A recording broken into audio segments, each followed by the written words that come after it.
Bueno, excelente. Bueno, yo sí, entonces voy a iniciar la grabación de esta tercera web conferencia del curso de Finanzas Internacionales y Mercados Financieros Globales, periodo 16-2 de 2024. Listo. Bueno, voy a compartir las diapositivas que elaboré. Son un poco extensas, vamos a leer una parte nomás, pero pues bueno, es bastante interesante lo que vamos a ver el día de hoy. Entonces voy a ampliar la presentación. Me confirma si... la fecha no se la actualicé. Perdón. Estamos a 26.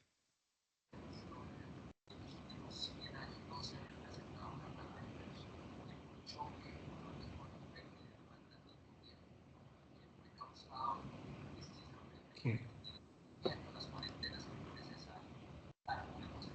Bueno, este es tercera web conferencia, no sí, pues.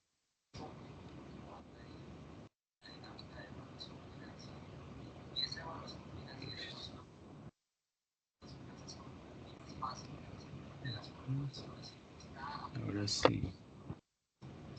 Entonces vemos, el tema que vamos a ver hoy es aspectos resaltantes de estrategia y asignación táctica de activos financieros. Ese es el tema que vamos a ver hoy en esta tercera web conferencia. Bueno, empezamos con los conceptos básicos. La rentabilidad es el resultado de la suma de los rendimientos de cada activo multiplicado por la participación en el portafolio.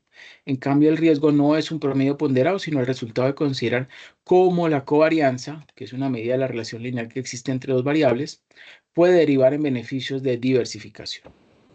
El riesgo de una acción se calcula de acuerdo a la variabilidad del rendimiento esperado, es decir, su desviación estándar. A mayor dispersión de los rendimientos esperados, mayor será el riesgo inherente al valor, ¿sí?, al instrumento. Características de un portafolio de inversión.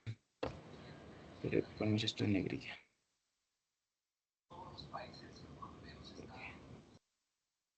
Entonces, características de un portafolio de inversión. Los portafolios de inversión están compuestos por distintos elementos que garantizan su sustentabilidad y efectividad a la hora de generar múltiples rendimientos para una persona. Deben combinar las siguientes características. Primero, mantener límites de riesgo tolerables. Segundo, facilidad para su gestión y mejora. Tercero, oportunidades constantes de diversificación y crecimiento. Cuarto, simplificar las inversiones y explotar su eficiencia. Quinto, deben buscar la eficiencia de costos. Y sexto, tipos de portafolio de inversión. Si bien las carteras de inversión cuentan con una serie de elementos unificadores, cada tipo tiene sus propios objetivos, metodologías y aspectos resaltantes. Para que puedas entender en cuál de ellos se ubica tu perfil de inversionista, te explicamos los tipos de portafolio de inversión existentes. Conservador. Busca preservar el capital y tener máxima seguridad. Ese tipo es apropiado para un inversionista con un perfil de riesgo de baja tolerancia, que no está dispuesto a someterse a periodos de extrema volatilidad en el mercado de valores y cuyo rendimiento esperado está por encima o igual que la inflación. Segundo, el moderado. Este portafolio es apropiado para inversionistas con tolerancia al riesgo medio, dispuestos a aceptar periodos de volatilidad moderada en el mercado, que buscan rendimientos superiores a la inflación y tienen como horizonte de inversión plazos superiores a 3 años. Al diversificar los activos financieros, busca mitigar el riesgo. Tercero, agresivo. Prefiere las acciones. Puede ser pequeña, mediana y gran capitalización. Tiene una renta 100% variable y su perfil de riesgo es asumir una gran volatilidad. La estrategia de inversión con ese tipo de portafolio es maximizar los rendimientos al asumir pues mayor riesgo. Y el cuarto, especulativo, se basa en rumores que se traducen en un gran nivel de riesgo, con la intención de buscar grandes retornos. Con ese tipo de portafolios puedes ganar mucho dinero, pero tu probabilidad de perder también es mucho más alta. Es como si estuvieras apostando en Las Vegas a no tener algún fundamento. Para iniciar con la creación de un portafolio de inversión se pueden seguir los siguientes pasos. Primero, conocer qué son los portafolios de inversión y cuáles son sus elementos.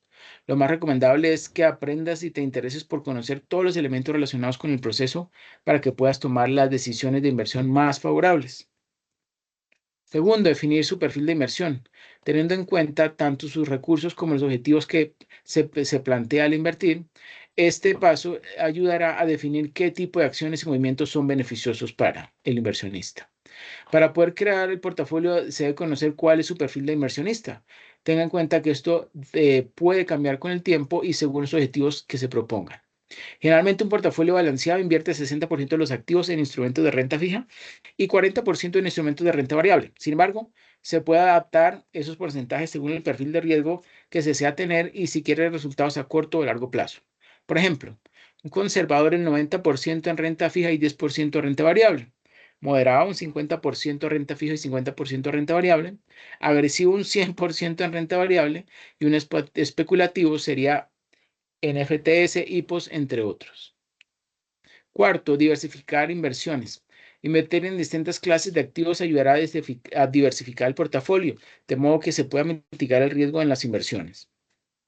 Se puede diversificar tanto en los instrumentos de renta fija, ¿sí?, que son emisiones de deuda por parte del Estado y las empresas, como en los instrumentos de renta variable, activos financieros cuya inversión tiene una rentabilidad incierta. Cuando se tenga su perfil como inversionista, lo mejor es que busque nuevos productos que le permitan ampliar horizontes y cubrir los riesgos que están implícitos en las estrategias de inversión que se escojan. Entre ellos se encuentran los bonos, los ETFs o fondos cotizados en bolsa, el patrimonio inmobiliario y otros. Cuarto, cumplir con los compromisos fiscales correspondientes a las inversiones. Mantener un equilibrio entre el rendimiento y el riesgo debe estar acompañado de una constante vigilancia y cumplimiento de los compromisos que se desprenden de las legislaciones nacionales relativas a inversiones y operaciones financieras. ¿Cómo mantener un portafolio de inversión? Un portafolio de inversión necesita mantenimiento. Los movimientos del mercado y sus aportaciones subsecuentes harán que continuamente esté variando, por lo que se debe siempre revisar la composición del portafolio. Cuando se invierte en un portafolio, se debe valorar en qué instrumentos financieros hará esa aportación para que continúe balanceado. Según los movimientos del mercado y la composición del portafolio, deberá hacer una revisión trimestral, semestral o anual. Si el portafolio está compuesto por un conjunto de activos financieros de mayor riesgo, pues fluctuará más que uno compuesto por activos de bajo riesgo. En el primer caso, le recomendamos revisarlo de manera trimestral, mientras que en el escenario de activos de menor riesgo se puede llevar a cabo la revisión de manera semestral o anual. Al finalizar este paso, si la variación del mercado ha hecho que el portafolio esté desbalanceado, entonces se debe llevar a un rebalanceo para así regresar a los porcentajes que se habían definido. Josie, ¿me ayuda por favor leyendo esta diapositiva? Dice que son los índices Russell.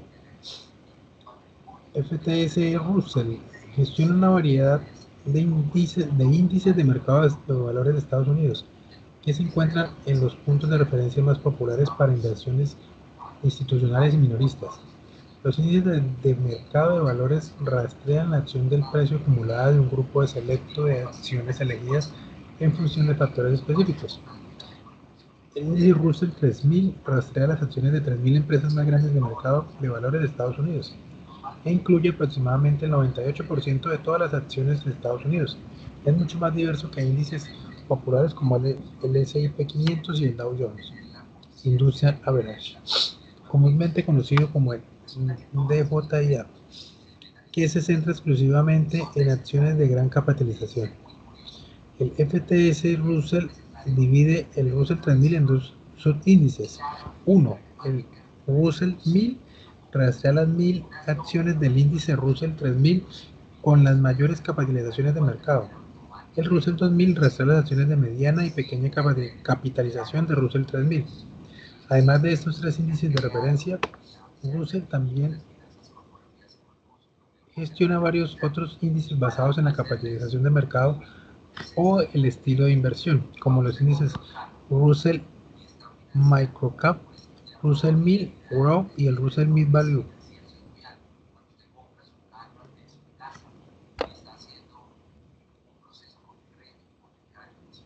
Listo, muchas gracias, Josie. Bueno, entonces, ¿cómo funciona el rebalanceo del índice?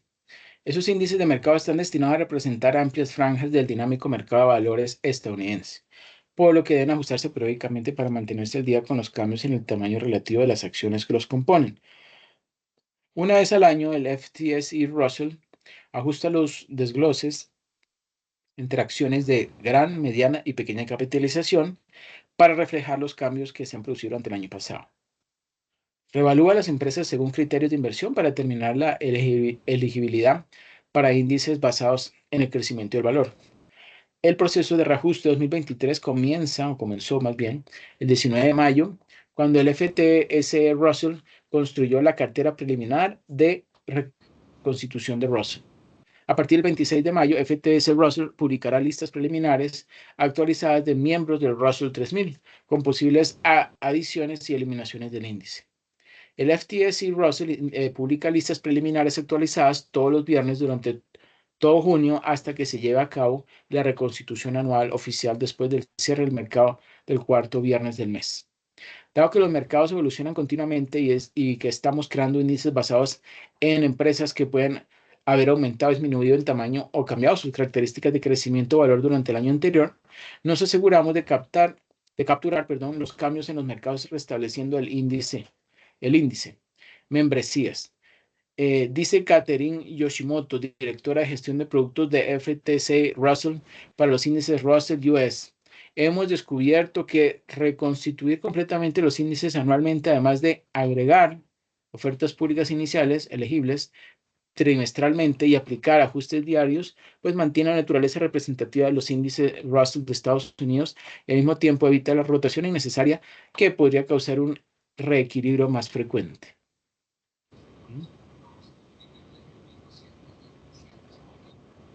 Bueno, me llevo por favor la diapositiva. Sí. Rendimiento y correlación de activos financieros.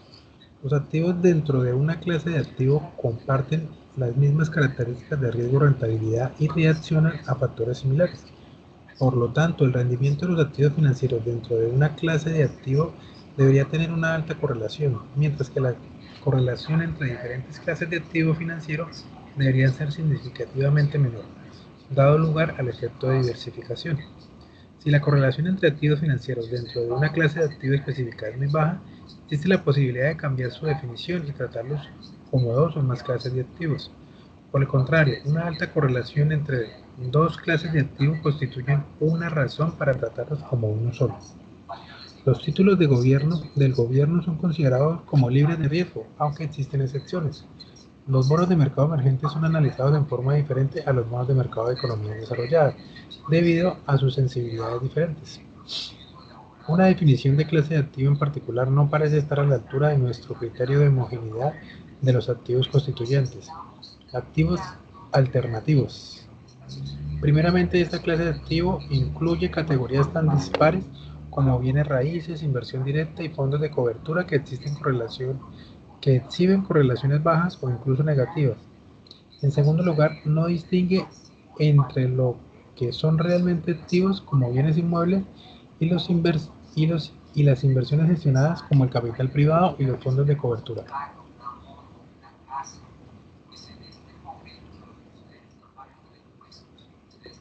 Perfecto. Bueno, le damos la siguiente.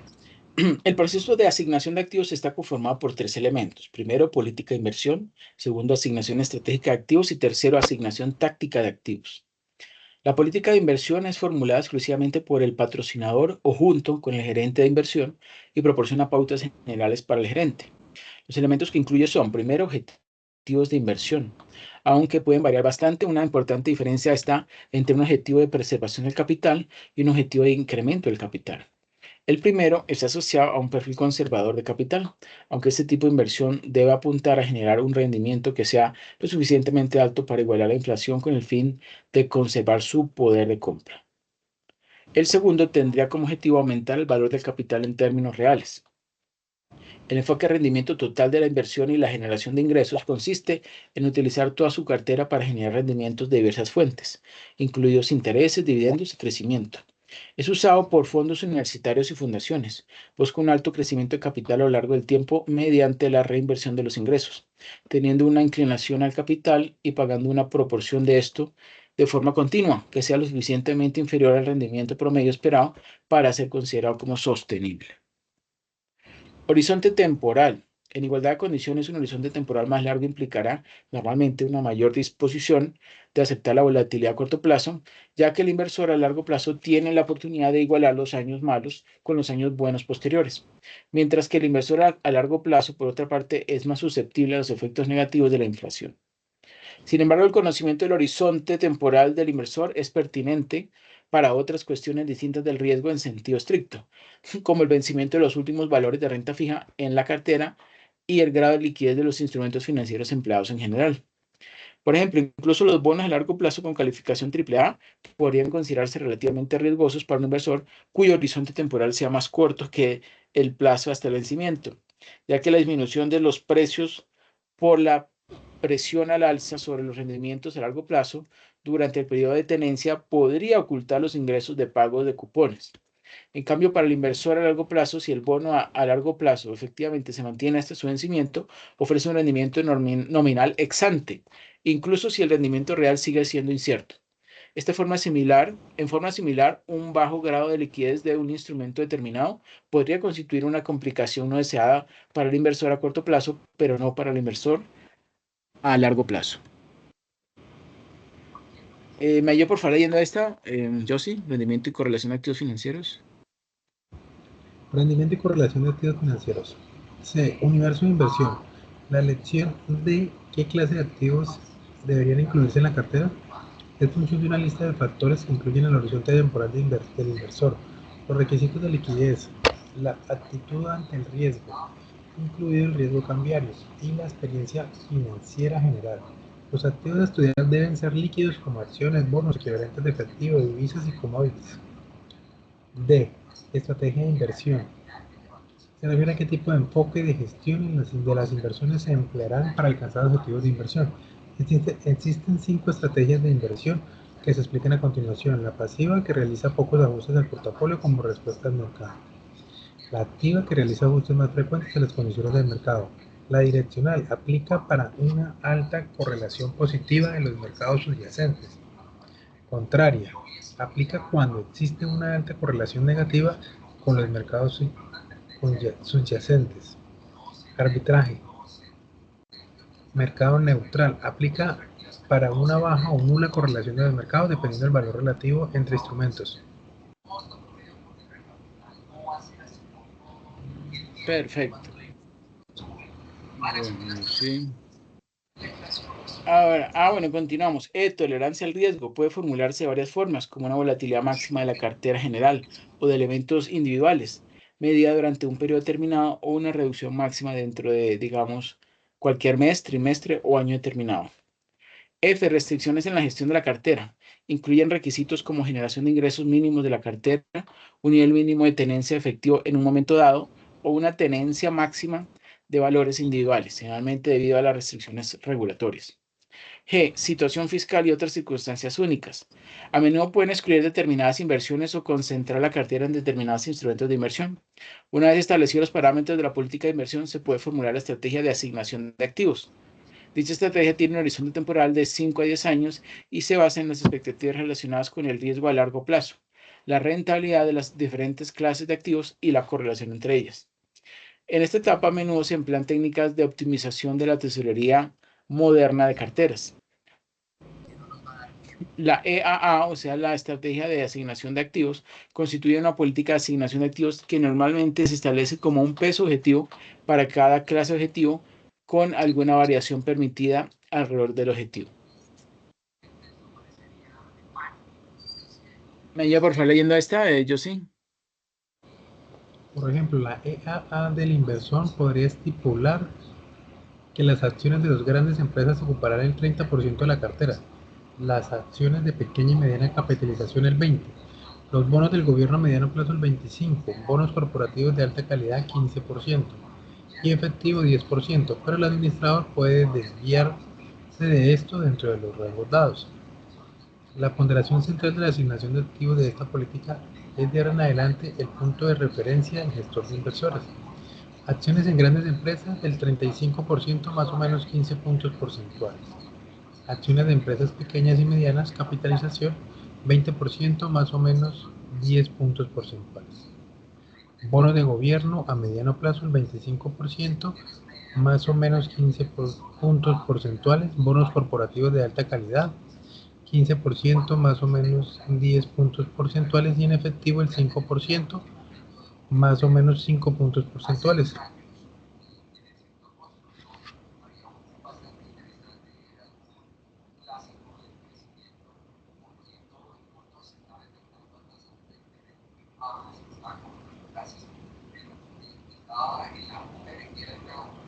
Ok, yo sí. Muchas gracias.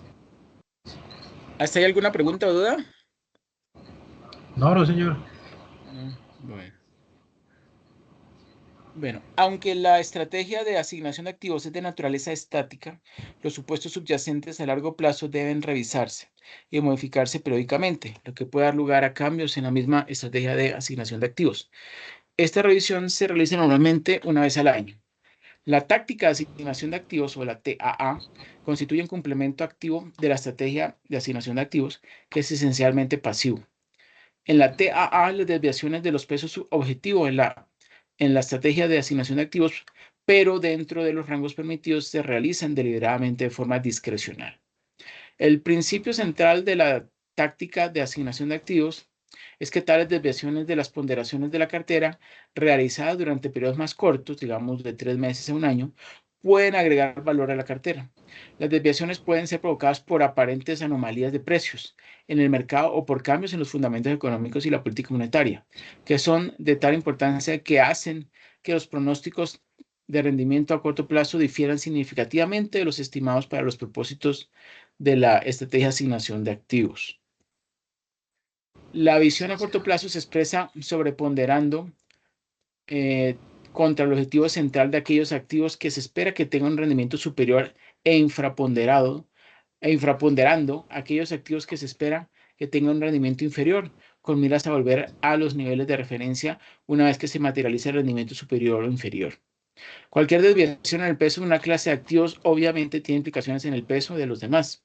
Si el administrador, por ejemplo, se siente particularmente optimista sobre las acciones en general en un momento dado, dados los rangos para cada clase de activos, en nuestro ejemplo, podría llevar la ponderación general de las acciones hasta el 80% y luego tendría que decidir cómo pagar por esto mediante una reducción en los componentes no patrimoniales.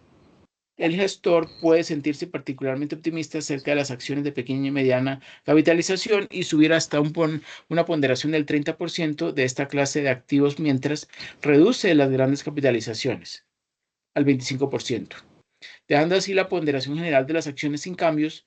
Esto destaca que la asignación de activos requiere una visión integral de la cartera, donde se tiene en cuenta la interacción entre las diferentes clases de activos. Cuando se ha formulado la política, es el proceso de inversión. Cuando se ha formulado la política de inversión y se han fijado los parámetros de la estrategia de asignación de activos y de la TAA, ¿sí? El administrador de inversiones debe comenzar el proceso de inversión real. Esto se ilustra en la figura 1.1. El primer paso es decidir sobre los valores específicos que constituirán la cartera y luego ejecutar las operaciones relevantes.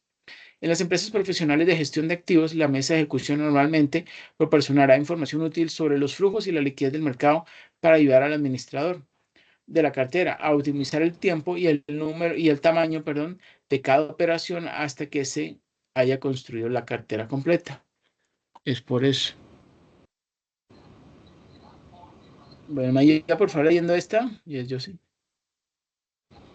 Desviación de los pesos. Objetivo de la EAA. Es importante distinguir dos tipos de variaciones en el entorno a la EAA.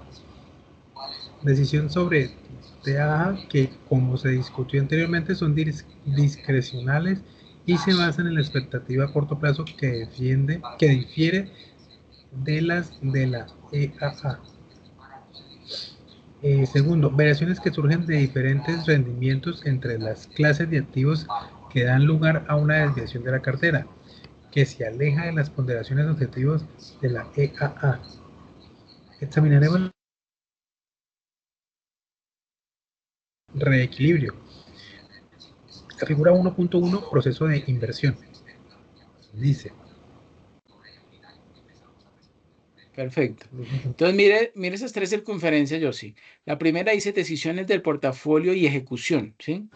Y ahí pues entran o participan lo que son flujos de mercado y sincronización y liquidez del mercado, ¿sí? En cuanto a decisiones del portafolio y ejecución. En cuanto a monitoreo y rebalanceo, pues entonces hay unos atributos de activos y un desempeño de activos, una de valoración de activos y otro de ciclo, ¿sí? De ciclo económico, ¿sí? O política monetaria, suponiendo el caso que continuara.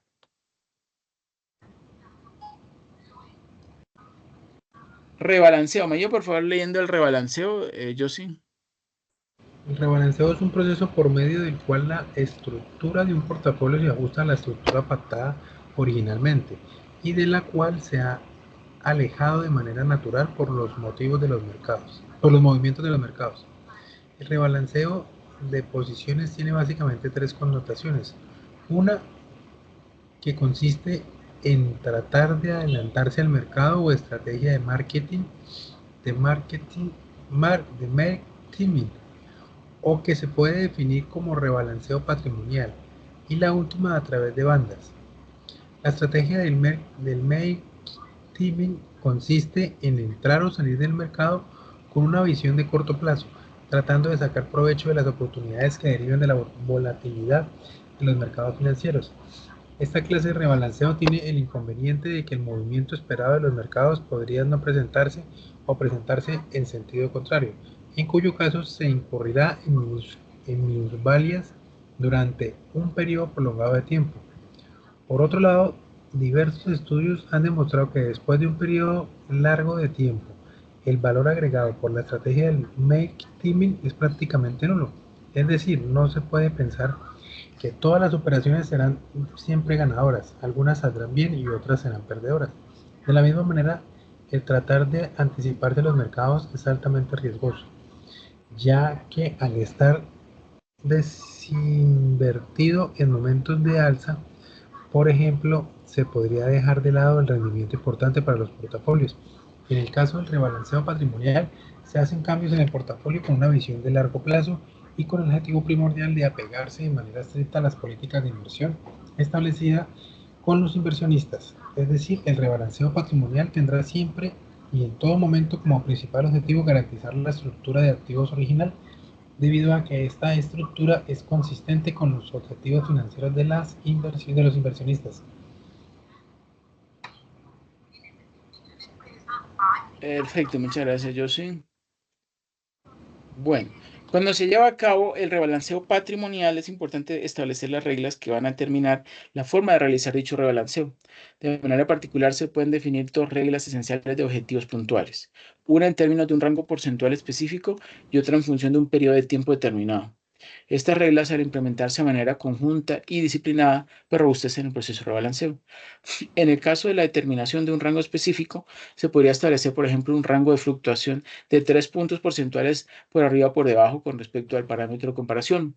Es decir, si se ha establecido una estructura de activos de 40% en bolsa y 60% en deuda, ¿sí? O sea, un 40-60, el portafolio deberá de ser rebalanceado cuando por un movimiento de la bolsa la mezcla cambie a 43-57, o en el caso un movimiento de baja de la bolsa cuando la mezcla se ubique en 37-63. La segunda regla que se definió fue el rebalanceo por tiempo. En este caso se establece un periodo de tiempo después del cual el portafolio deberá ser rebalanceado, independientemente de la desviación que se presente respecto de la mezcla original. Un periodo típico podría ser cada 3 meses, de manera tal que si la mezcla se ubica en 41.5 respecto a 58,5, pasados los 3 meses, el portafolio se llevará nuevamente a su estructura original. Bajo la modalidad del rebalanceo por bandas, el administrador tiene la posibilidad de asumir posiciones más conservadoras o de mayor crecimiento, dependiendo de las expectativas de los mercados. Es decir, ante un escenario de mayor volatilidad, la exposición a bolsa podrá disminuirse de 40-60, o sea, una estructura neutral, a 30-70, mezclas conservadoras, o ante condiciones más favorables, llevarla a una mezcla más agresiva de 50-60, 50-50. Es importante destacar que la amplitud de la banda tendrá que establecerse de acuerdo con el perfil de inversión de cada inversionista y que los límites mínimos y máximos deberán respetarse en todo momento. ¿Me iba por favor leyendo esta? Yo sí. La evidencia empírica para países como Colombia y México, que suelen registrar amplios momentos de volatilidad, ha mostrado que la combinación entre estrategias de inversión de largo plazo que implican rebalanceos hacia objetivos puntuales y rebalanceo con bandas permite al administrador la posibilidad de incorporar sus experiencias y sensibilidad al manejo de los portafolios sin dejar a un lado la disciplina que exige el rebalanceo de los portafolios, reduciendo el riesgo y manteniendo en todo momento una estrategia consistente con las metas financieras de cada uno de los portafolios. La literatura sugiere tres etapas para la configuración e inversión final de un portafolio. Establecer una estructura inicial consistente con los objetivos planteados y el perfil de riesgo de un inversionista, a la que comúnmente denominamos portafolio estratégico. Segundo, ajustar su ponderación de manera táctica, de acuerdo con las mejores perspectivas o riesgos específicos que puedan enfrentar las clases de activos sin perder de vista nuestra estructura o combinación inicial. 3. Canalizar el posicionamiento resultante a través de productos como fondos, acciones, bonos para implementar la inversión deseada, proceso que se conoce como selección de activos. La etapa que tendrá una mayor relevancia en lo que respecta a una obtención de un resultado final esperado tiene relación con la primera de ellas, es decir, la determinación de una estructura estratégica.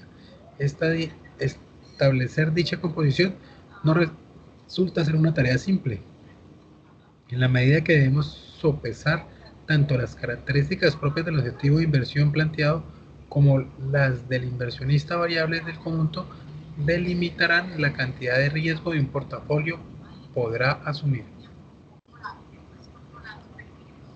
Perfecto, muchas gracias, Josie. Yo continúo. Un desempeño diferente entre las diferentes clases de activos en la cartera implicará automáticamente un cambio de los objetivos centrales en la estrategia de asignación de activos. En nuestro ejemplo, si las acciones de la cartera rindieron un 10% durante un periodo determinado, mientras que los bonos rindieron un 2%, pues la ponderación de las acciones aumentaría del 50% a alrededor del 57%, mientras que la ponderación de los bonos disminuiría un 2%, pasando del 45% a alrededor del 43%. Si esto provocara o no un ajuste de cartera por parte del administrador, depende de la estrategia de reequilibrio que se siga. Comenzaremos analizando un estudio que describe los perfiles de tres estrategias de reequilibrio. Como veremos, qué estrategia es preferible, en principio depende de nuestras suposiciones sobre el comportamiento futuro del mercado. En la práctica, sin embargo, el registro histórico del mercado es claramente relevante y completaremos con un estudio empírico de estrategias de reequilibrio que proporcionan algunas pautas pues, útiles. Pero y Sharp en 1988 estudiaron tres estrategias básicas de rebalanceo: comprar y vender, segundo, mezcla constante y tercero, seguro de portafolio de proporción constante. Una cartera simple de datos, uno de los cuales es riesgoso, mientras que el otro es libre de riesgo, letras del tesoro con rendimiento cero, y pregunta cuál estrategia es preferible para la dinámica de mercado, y B, o dos, qué tolerancia al riesgo debe tener el inversor para que cada estrategia sea pues adecuada. Comprar y mantener, buy and hold. El ejemplo anterior corresponde a una estrategia de comprar y mantener. Inicialmente se realiza una ponderación de cada componente de la cartera y no se realizan individualmente. O ajustes posteriores, perdón. Como vimos, un rendimiento superior de las acciones frente a los bonos sin ajuste posterior implicaría una mayor ponderación de las acciones en el mercado y viceversa. Generalmente, esta estrategia implica que que los pesos de los activos se desvíen con el mercado. En el ejemplo de dos activos de Perol y Sharp, la inversión en letras del tesoro constituye un piso para la cartera. Suponiendo una inversión de 100 en una asignación del 60%, ¿sí? Acciones y lotos respectivamente, baja la estrategia buy and hold, va el valor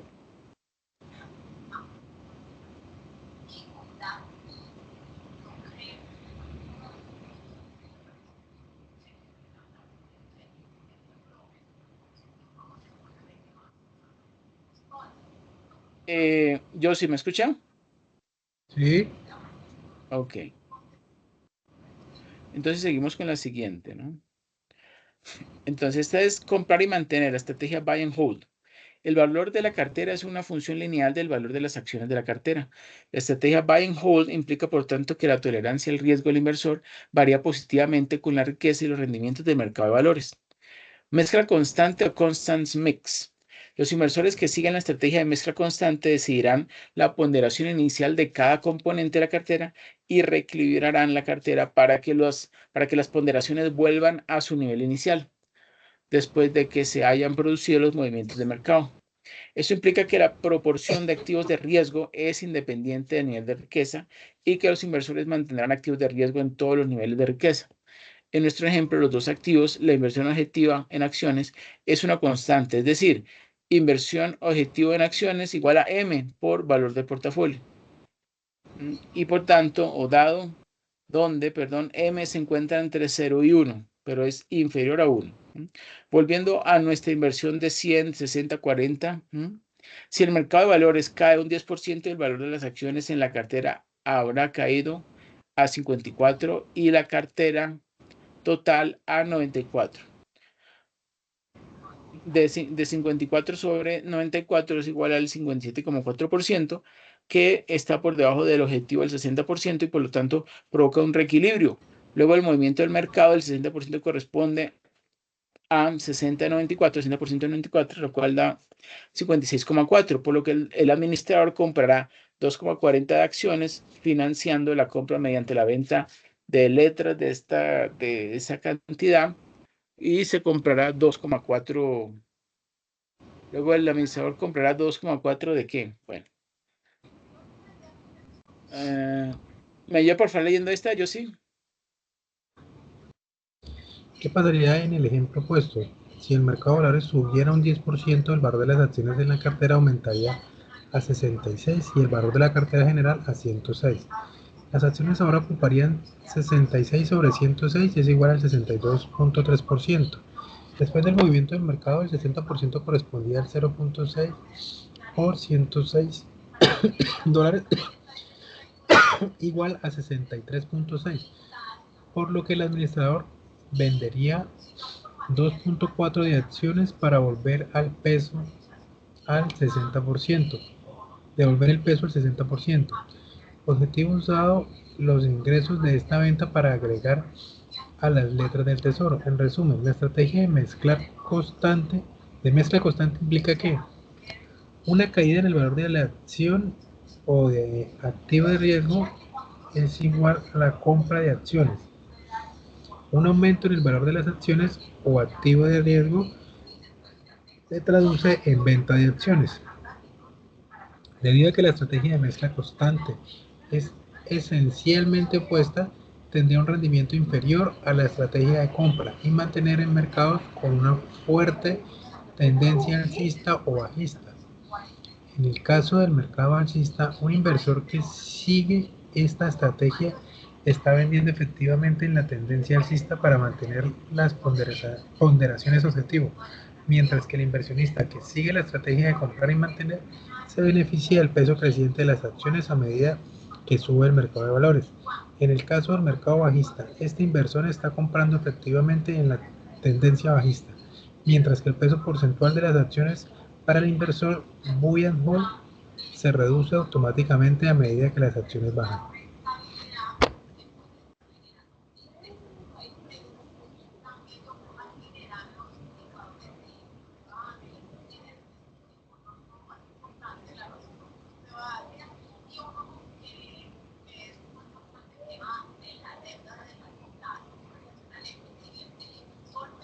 Listo, perfecto. Bueno, mientras que el pago de la estrategia buy and hold es lineal, la de la estrategia constant mix es cóncava, con un rendimiento inferior tanto en tendencias alcistas como bajistas. El inversor que sigue esa estrategia buy and hold no hará nada, pero como vimos, el inversor constant mix ahora comprará acciones por valor de 2,40 para reequilibrar el peso de las acciones nuevamente al 60%. Considere ahora el siguiente movimiento de mercado del 10%. El inversor de Constant Mix ahora tiene 56,4 en acciones frente a 54 del inversor. Buy and hold y gana 2,4 dólares en relación con la otra estrategia. Cuanto más frecuentemente se repiten tales inversiones, mayor será la ventaja de la estrategia de Constant Mix. En resumen, la estrategia Buy and Hold tenderá a funcionar mejor en mercados con una fuerte tendencia al alza o a la baja, es decir, alta volatilidad, mientras que la volatilidad del mercado, especialmente si se encuentra en un mercado relativamente sin tendencias, pues tenderá a beneficiarse a la estrategia Constant Mix. Otra diferencia esencial entre las dos estrategias se refiere a la cuestión del suelo, el floor. Como se mencionó en la estrategia Buy and Hold, el componente de letras del tesoro o componente de libre riesgo constituye un valor mínimo de la cartera. La estrategia Constant Mix no tiene ese piso y en principio podría suceder que el valor de la cartera llegue a cero o llegara a cero. ¿Medios por favor, en esta diapositiva? Yo sí. Tocaste desarmar el conmutador.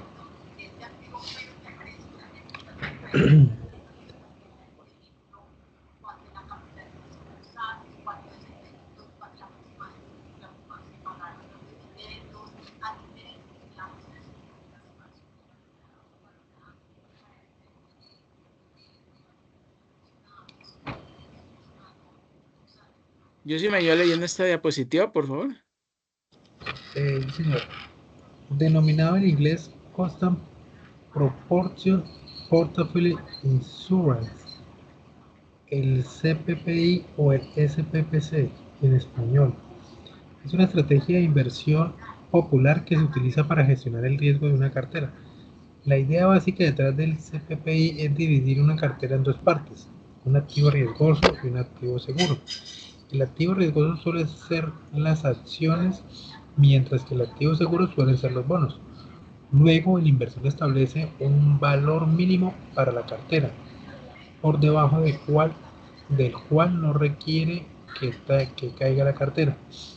Una forma diferente de cubrir tanto la exposición al riesgo como el seguro de la cartera sería combinar una inversión en bonos cero cupón, proporcionando el piso con la compra de opciones de compra, proporcionando el potencial alcista de las acciones o activo de riesgo. La diferencia clave con esta estrategia es que el SPPC, el reequilibrio se lleva a cabo de forma continua, cambiando la ponderación del activo riesgoso frente al libre de riesgo, según las condiciones de mercado. La diferencia entre el valor de los activos totales y el piso se llama colchón amortiguador.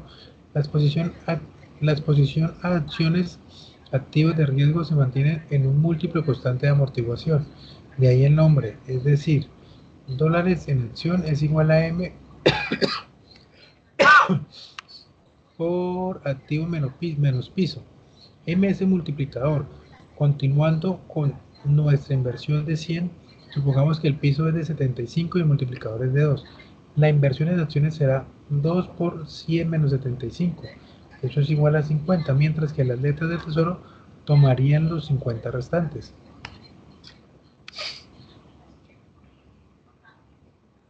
Perfecto, muchas gracias, Josie. Continúo.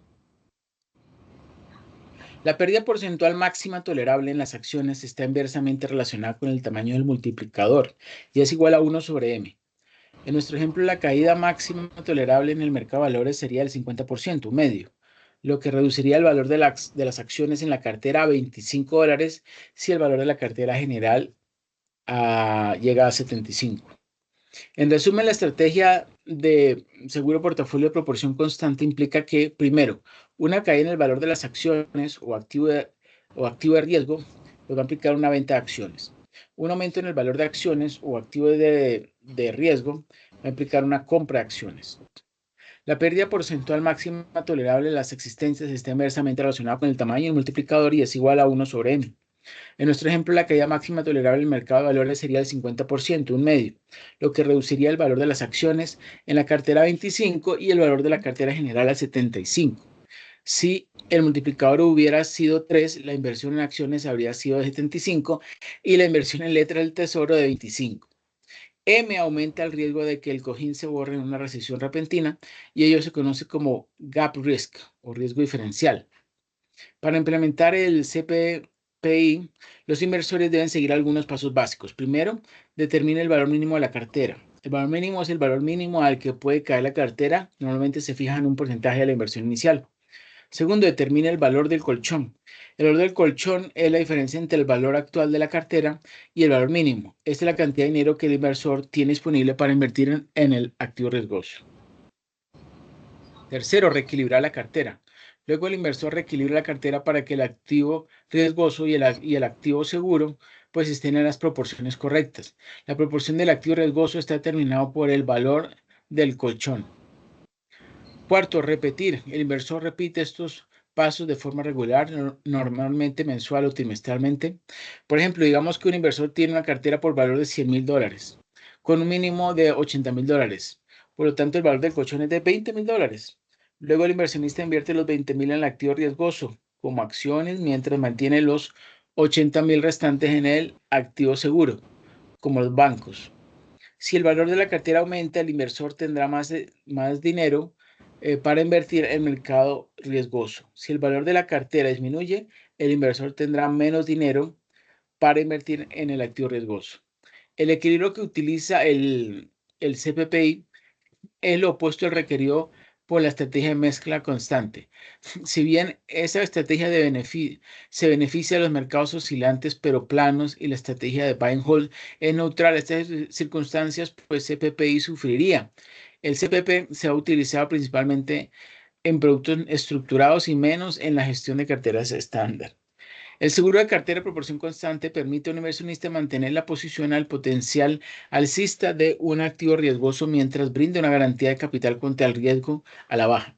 El resultado de la estrategia CPPI es algo similar al de comprar una opción de compra, pero no utiliza contratos de opción. Por lo tanto, a veces se hace referencia al CPPI como una estrategia convexa en oposición a una estrategia cóncava, como una combinación constante. Las instituciones financieras venden productos CPPI en una variedad de activos de riesgo, incluidas acciones y swaps de incumplimiento crediticio.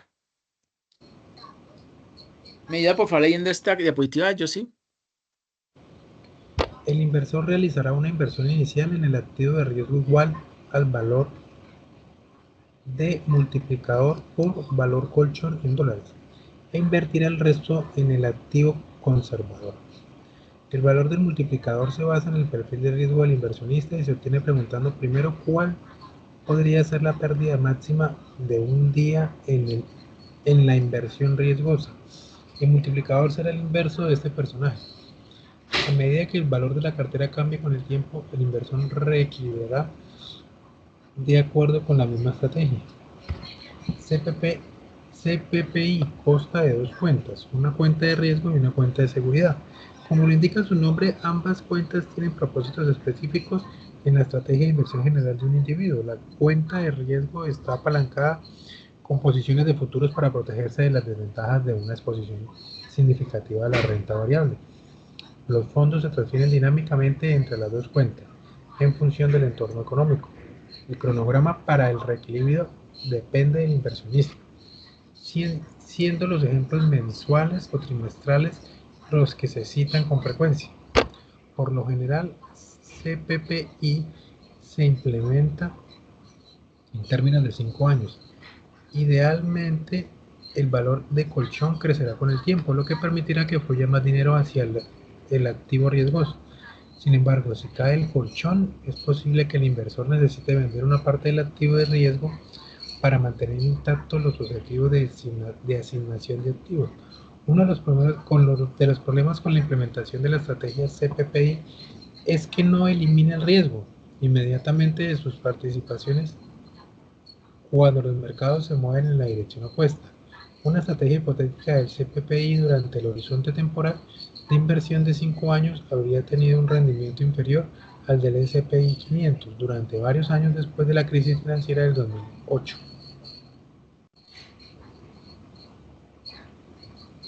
Ok, perfecto, muchas gracias, yo sí. Pues continuamos.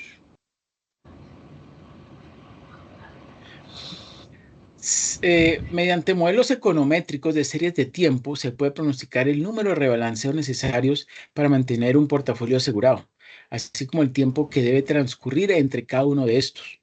Por tal fin se usan modelos de datos de cuenta de Poisson autorregresivos, ACP, modificados para captar las características de la serie de modelos de duración autorregresiva, ACD.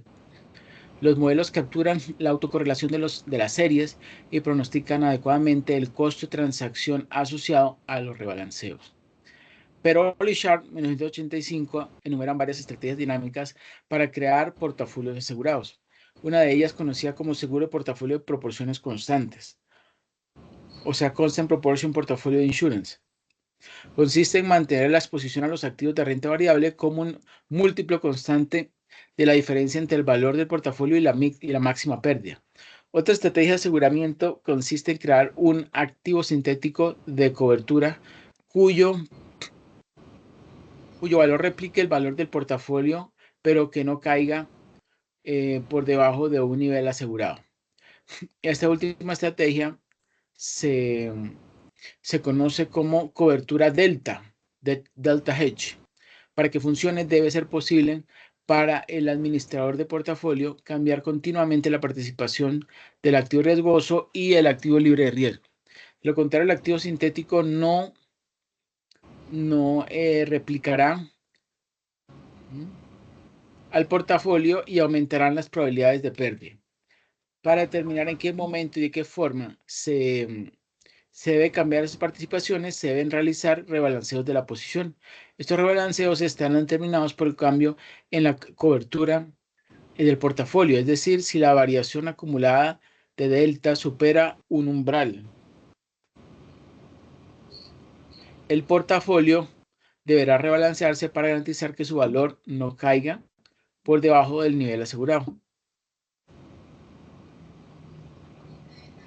De esta forma, el rebalanceo se convierte en una variable de interés para una mesa de dinero institucional que maneje portafolios asegurados.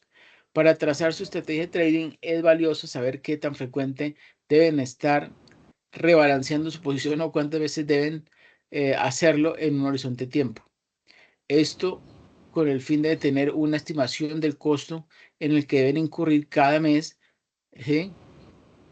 cada vez que deban realizar operaciones y así saber qué tanto de su rentabilidad se verá afectada por los costos de transacción.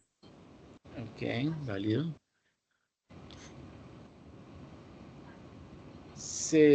¿Me ayuda por favor leyendo esta diapositiva?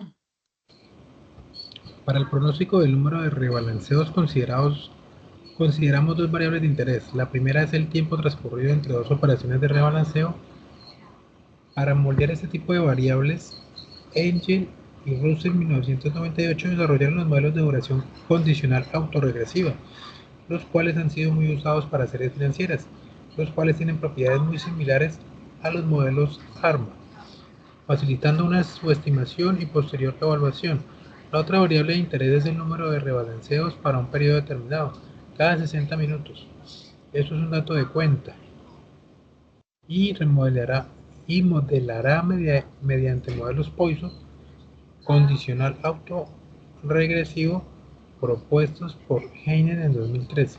La ventaja que posee esta especificación consiste en que corrige la autocorrelación y la sobredispersión de los datos.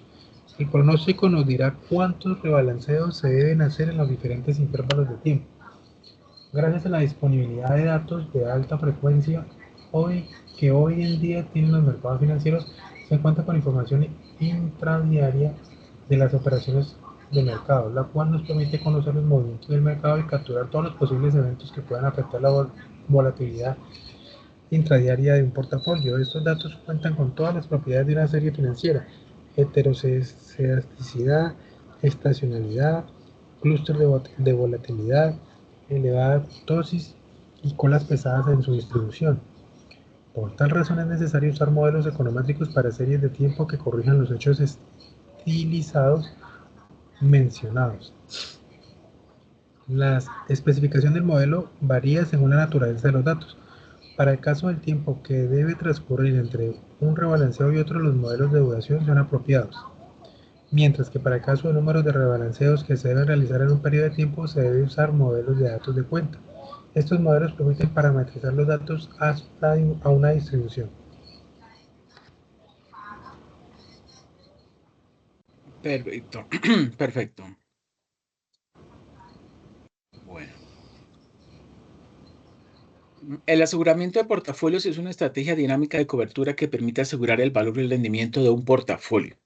Esta estrategia puede llevarse a cabo comprando una acción o un portafolio de acciones y simultáneamente una opción put sobre esta acción o portafolio junto con un activo libre de riesgo. Esto garantiza que el retorno de la compra nunca será más bajo que el precio de ejercicio del put. Eso según Benigna 2008. Put es la opción put, ¿no? De venta. En el gráfico 1, bueno, en esa figura 1, cambiamos, es figura.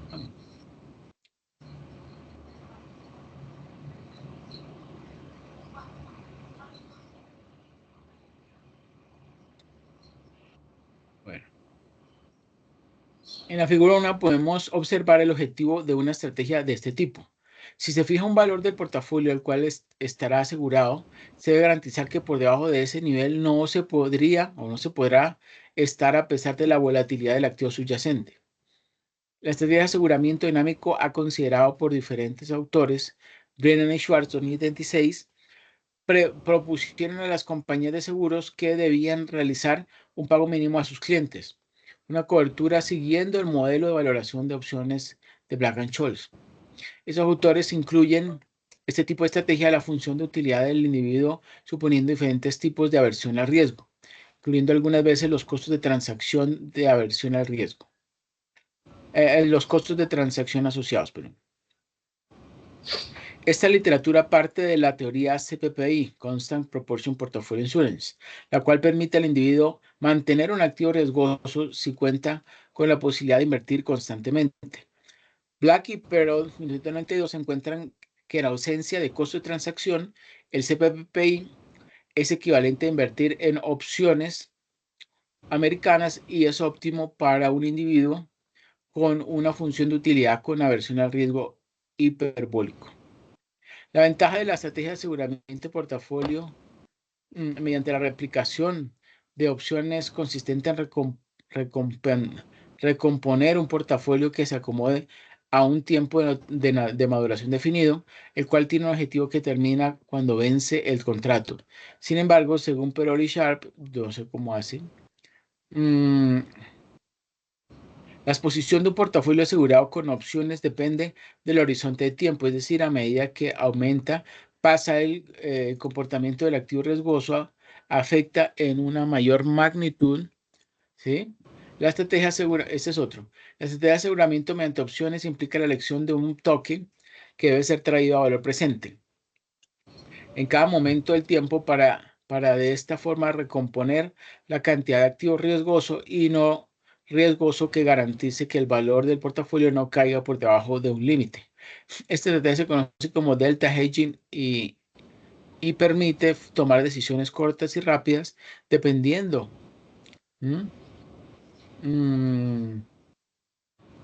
dependiendo del movimiento de los precios del activo subyacente. Esto es según Dale Hodgkin. Y permite tomar posiciones cortas y largas dependiendo del movimiento de los precios del activo subyacente. Considere una estrategia de aseguramiento llevada a cabo mediante un put europeo, el cual se llamará put protectivo.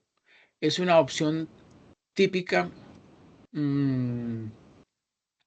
porque solo se ejercerá el día del vencimiento. Y es sintético, ¿por qué? Porque pues se arma, ¿no? Y un activo libre de riesgo como lo presenta la ecuación 1. Put sintético igual a variación del activo sintético más beta del activo libre de riesgo, donde ese alfa y beta son las participaciones del activo riesgoso y libre de riesgo respectivamente. La figura 2, que es la que tenemos ahí a la derecha, muestra la estructura del put protectivo, el cual será la opción elegida para asegurar el portafolio. Este sintético es una combinación entre una posición larga en el tiempo y larga en el put. El strike price, el precio de ejercicio de esta opción refleja el valor del portafolio asegurado por lo que si se encuentra in the money es porque rompió el valor límite, inmediatamente se procederán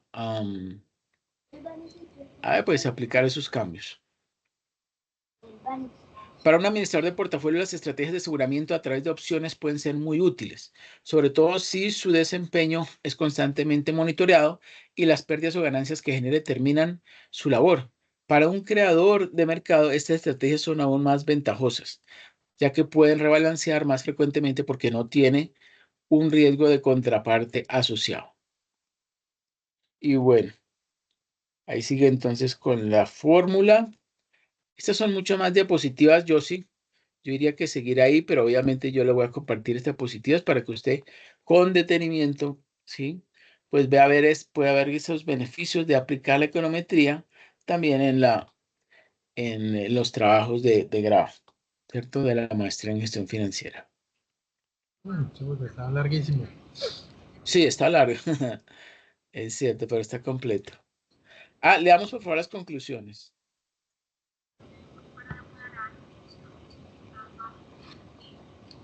En el actual contexto internacional de crisis financieras y alta volatilidad en los precios de los activos, es de gran utilidad una estrategia que permita cubrirse ante posibles eventos extremos. El aseguramiento de portafolios mediante la replicación de un put sintético garantiza que el portafolio no caerá por debajo de un nivel determinado y así limitar las probabilidades de pérdida. De esta forma, el uso de modelos econométricos para pronosticar el número de rebalanceos y el tiempo que debe transcurrir entre cada transacción permite trazar un plan de inversión y prever posibles costos de transacción necesarios para mantener la posición. Los pronósticos de los modelos ACD capturan adecuadamente la autocorrelación de los datos. Sin embargo, la estacionalidad intradiaria puede ser un problema para la estimación, trayendo consigo falta de especificación. Por su parte, los modelos ACP con inflación de ceros manejan la naturaleza de la serie y predicen con más probabilidad la obtención de ceros rebalanceos. Este hecho permitió que el pronóstico de este modelo tuviera una menor desviación con respecto al costo observado del rebalanceo. Los modelos pronostican el costo de rebalanceo con buena precisión. Si bien tienden a sobreestimarlo, posibles extensiones pueden tratar el problema de la inflación de ceros y sobredispersión de la serie para el caso de los datos de cuenta y series de tiempo, así como posibles tratamientos a la estacionalidad intradiaria para los modelos de duración.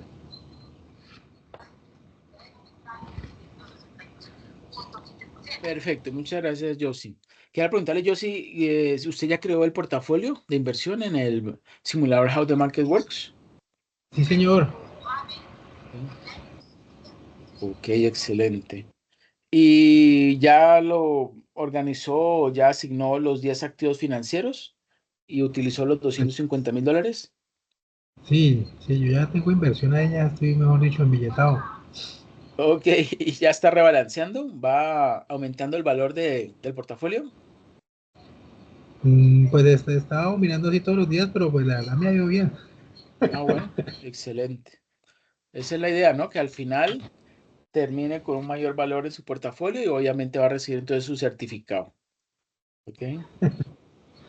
Sí, Listo. pero sí me toca Bueno, mirar porque pues es que se ha perdido un poquito, pero sí, como lo hizo hartos inversiones, pues hayan compensado bastante. perfecto, excelente. Bueno, yo si no sería más, entonces muchísimas gracias por haber asistido a esta tercera web conferencia. Yo voy a compartir obviamente el día de mañana la grabación y las diapositivas y bueno, que pase una feliz noche. Listo, sí, señor. Buenas noches. Buenas noches. Chao, chao.